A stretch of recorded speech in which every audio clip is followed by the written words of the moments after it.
పెద్ద ప్రాంతం, ఒక నియోజకవర్గం హెడ్ క్వార్టర్లోనో మండల హెడ్ క్వార్టర్లోనో మీటింగ్ పెట్టి ఆ మీటింగ్లో ఏం జరుగుతుంది వ్యవస్థలో, ఆ ప్రాంతంలో ఏం జరుగుతుంది, మేము వస్తే ఏం చేస్తామని చెప్పేది రాజకీయ పార్టీ. అది వదిలేసి భవిష్యత్తుకు భరోసా అంట ఆయన మీటింగ్, అది వదిలేసి బూతులు తిడతాం, అసభ్యంగా మాట్లాడటం,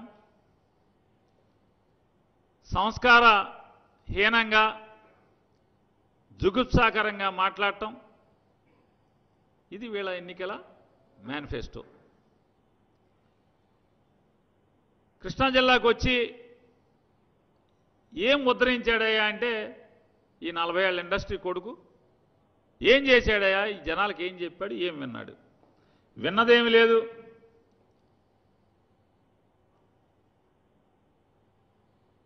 అడుగుపోయిన వాళ్ళందరితో బూతులు తిట్టించి, తను బూతులు తిట్టి,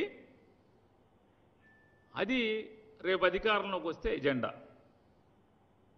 వీళ్ళు చెప్తారు. మరొక మాట చెప్తున్నాడు, మా నాన్నారు భవిష్యత్తుకు భరోసా అని చెప్పని మీకు 5 వరాలు ఇస్తున్నాడు, మీరు నమ్మండి మా నాన్నే.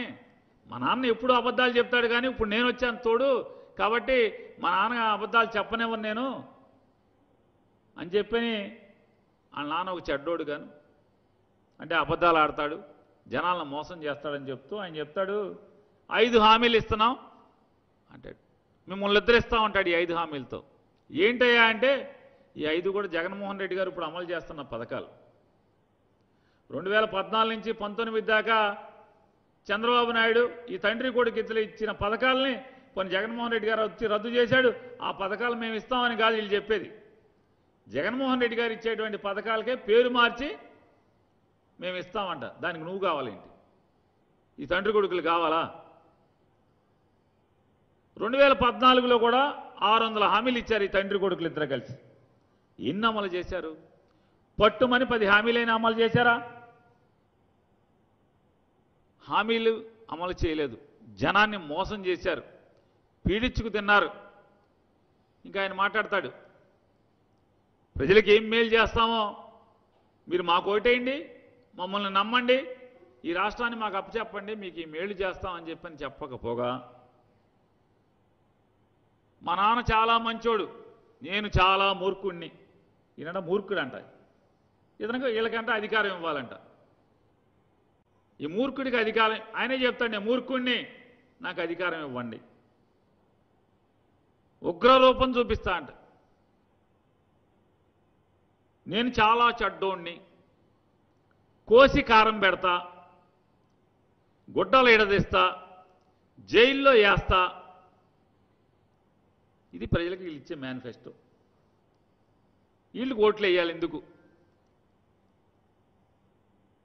కొంచెం కూడా సిగ్గుపడకుండా, అరే చిన్న వయసే, 10 మందికి ఆదర్శంగా ఉండాలి, చూసి నేర్చుకుందాం. మా నాన్న చెడిపోతే చెడిపోయాడు, కనీసం మా తాత మా అమ్మ నాన్న సొంత నాన్న పేరు ఇప్పుడు చెప్పుకోలేనటువంటి దౌర్భాగ్య స్థితి. ఎవడైనా ఏం చెప్పుకుంటాడు? ఇప్పుడు నేనున్నాను, మా నాన్న పేరుని కృష్ణమూర్తి, మా తాత పేరుని నాగయ్య, మా ముత్తాత పేరుని సుబ్బయ్య, మాది విన్నకోట. మా నాన్నగారు న్యాయవాది వృత్తి కోసం బందరు వచ్చారు చదువుకుని, నేను బందర్లో పుట్టాను. మా పూర్వీకులది బందరు, మా పూర్వీకులది విన్నకోట, మాది బందరు అని చెప్పుకుంటాం. మా అమ్మ నాన్నకి మాకేం సంబంధం ఉంటుంది?